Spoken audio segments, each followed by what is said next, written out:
Hi. That's a great start. If you just hang on for 1 minute while I just check that all is well and I am in the right place. Looks okay. Just let me check Facebook. Meditation's coming. It's coming soon. Just 1 sec. All right. Nearly there. Just have to check that I can see everybody on Facebook, which I can. So, how are you? Good, I hope. It's alright if you're not okay, but I hope you are. Right, chance for a bit of meditation. Time for a bit of meditation. This isn't a class, it's just a chance to meditate together. It's part of the further emergence work that I do. I'll explain about further emergence at the end when we're finished the meditation. But for now, if you're an experienced meditator, that is brilliant. Hello to everyone who's waving at me. That's great. But if you could just hang on for a minute while I explain what I do, just for the benefit of people who are new to meditation. Because meditation is one of those things, it's a funny thing, that people feel embarrassed if they don't know how to do it. Like they should just automatically know how to do it once they've heard about it. I'm basing that on just people saying it to me quietly or messaging me, what do you actually do? So there's lots of different styles of meditation. This is just what I do. For me, it starts with why I would meditate. I'm trying to connect with a part of me that I connect to every night when I'm asleep. Not the dreaming bit, the bit after dreaming. So I'm dreaming and then I drop at the bottom of dreaming into deep dreamless sleep, where I've got no thoughts, I've got no memory of being there, but I've got no body, I've got no country, no stories, no house, no nothing. I don't even have me. I kind of cease to exist. It's certainly in the way that I register my existence normally. And when I put it like that, that sounds terrible. That sounds like death. And yet, I love going to sleep. And when I wake up in the morning, I feel refreshed. So some part of me knows that that is a good place that I go to. So that's what I want, where I want to connect to. That's the intention of my meditation, to connect to that part. So straight away, if you're new to meditation, don't lie down when you're doing this. Because if you lie down, your body will just go, well, you're lying down, I've got my eyes closed, it must be time for sleep. So you'll either go asleep or you'll fight sleep, either of which it's not the intention. So yeah, sit up. You can sit in a lotus position if you're comfortable sitting in a lotus position, or like me, you can just sit in a chair. If you're sitting in a chair, make sure the chair is not too comfortable or you'll fall asleep. So as I say, no thoughts. I don't have any thoughts when I'm in this place. And it's that funny thing about meditation, why meditation is so linked with the mind, is that I've got to figure out a way, or try and find a way to get beyond my mind, or part the curtains of my mind to get into this place. So what I do is I just make an arrangement with my mind where I say, could you not think for the next 15 minutes because we want to do some meditation? And at this stage my mind is quite on board for the idea. It wasn't always. There used to be a lot more resistance. But now it's like, yep, okay, let's do that. So that's good. So get your mind on board. That's one. And then to stop thinking is easy enough, because regardless of what I'm thinking about, the content of my thoughts themselves, the structure is just pictures and sound. So if I turn off the pictures and I turn off the sound, that's it. I'm not thinking. So that's great. And as soon as I do that, I'm into the practice of meditation. Now, the practice of meditation goes along with and runs parallel with the intention of meditation. So the intention of my meditation is to go to that deep, profound, still, calm, all the words you read about meditation, that place. And then the practice of meditation goes, I turn off the pictures, I turn off the sound, I stop thinking. Then a little bit of time will pass and I'll discover that I'm thinking again. So I'll turn off the pictures and I turn off the sound. I'll bring myself back to not thinking. Then a little bit of time will pass and I'll discover I'm thinking again. So I'll bring myself back to not thinking. I'll turn off the pictures and I'll turn off the sound. Then a little bit of time will pass and I'll discover that I'm thinking, and so on. So repeatedly, it's very simple, just repeatedly, every time I discover that I'm thinking, I bring myself back to not thinking. That's the practice of meditation. The two of them go together. Now, I'm alerting you to that because it's quite easy to get the misconception that in order to meditate correctly, that you can't think at all, that you shouldn't be having any thoughts at all, that your mind is like a lake and there shouldn't be a ripple of thought on it. That's not the case at all. And people say things to me like, no, I tried meditation. No, it's not for me. It's not my thing. I've got a very busy mind. It's just, no, tried it. It's not my thing. Which is a shame, because that kind of thinking comes from the misconception that you shouldn't be thinking at all. It's more of a dance. The two go together, the practice and the intention. Sometimes you'll be very still and calm and all the other things you've read about meditation. And then other times you'll discover that you're thinking. And both have their own power. When you're in that still, calm place, that's very powerful. But then when you discover that you're thinking and you stop thinking, that's very powerful as well. It's just a bit more subtle. Because if you're like me, the sort of things you'll be thinking about are to do with you. What am I going to do about that thing? What did that person said that thing about me, or whatever? And then if I'm in the middle of that, if I'm in the middle of that thought and I'm also in the middle of meditation and I go, oh, I'm thinking. So bring myself back to not thinking. I turn off the pictures and I turn off the sound. Indirectly, what I'm saying to myself is, you know that thought that you were having, the one that you were really invested in and you thought was you? Well, you just made that disappear. So you're not that thought. You're not any of your thoughts. You're something else completely. So that's pretty powerful. And the fact that you do that repeatedly is very powerful as well. So if you find that you're thinking a lot, or you think you're thinking a lot, because there isn't really a lot. It's just every time you discover that you're thinking, bring yourself back to not thinking. So if you think you're thinking a lot, you're not. You're doing fine. So don't add to your thinking by thinking that you're thinking too much or that you're not very good at meditation. It just every time you discover that you're thinking, bring yourself back to not thinking and you'll be doing fine. Now, while all that's going on, I'm also letting go of tension in my body, or I'm becoming more conscious of my body, is another way of thinking about it.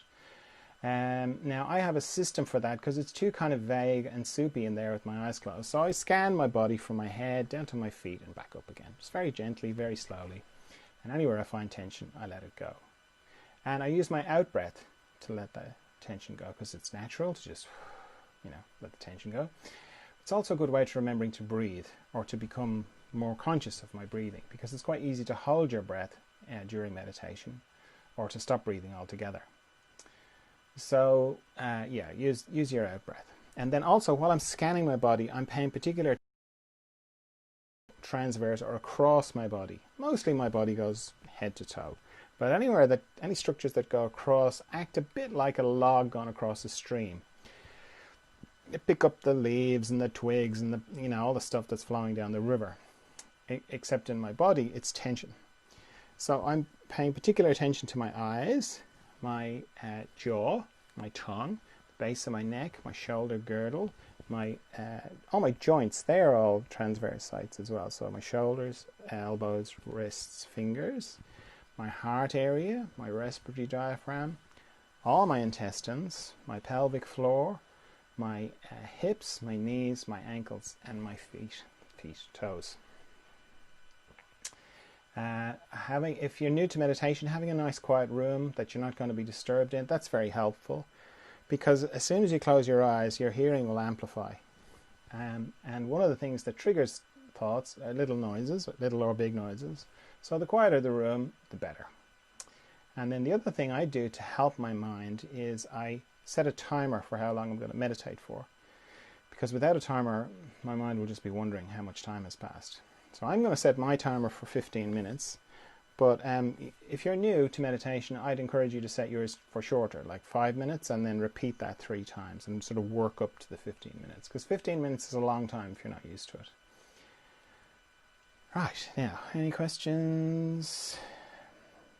No, just people saying hello. What about Facebook? No, good. All right, so off we go into the mystery.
okay, if you feel like you've gone very deeply inside and you need a bit of time to come back from that, then do that. Take the time you need before you open your eyes.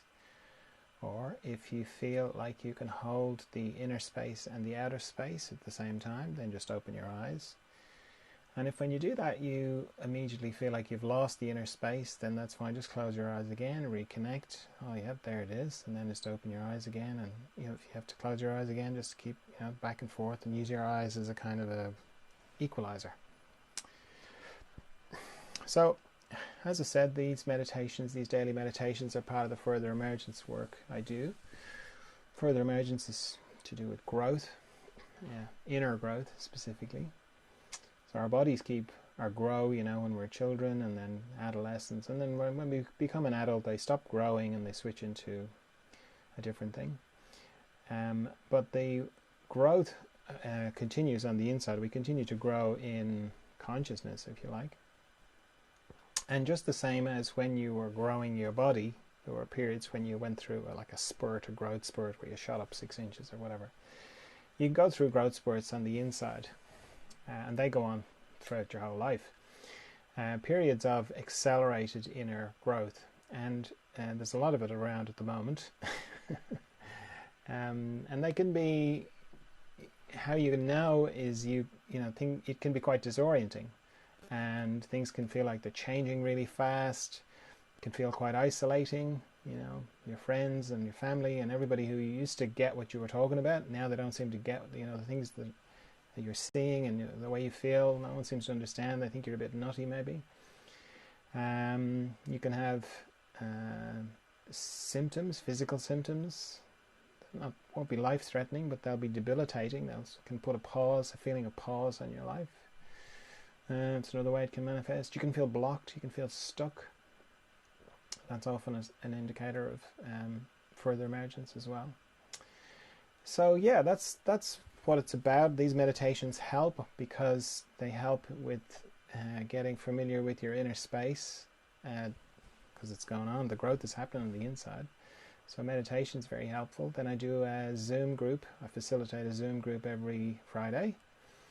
And that's to help with all of those different things I was talking about, but particularly with the isolation, because you get to see other people who are going through a similar kind of thing and go, oh, okay, yeah, it's not just me. I'm not on my own with this.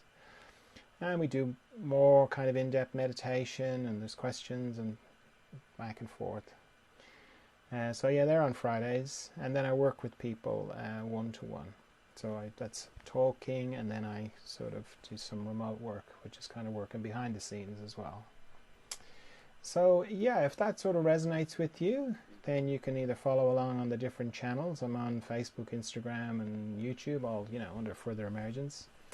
Or you can go to the website and read more about it, furtheremergence.com. So thanks for meditating with me, and maybe see you tomorrow for some more meditation. All right.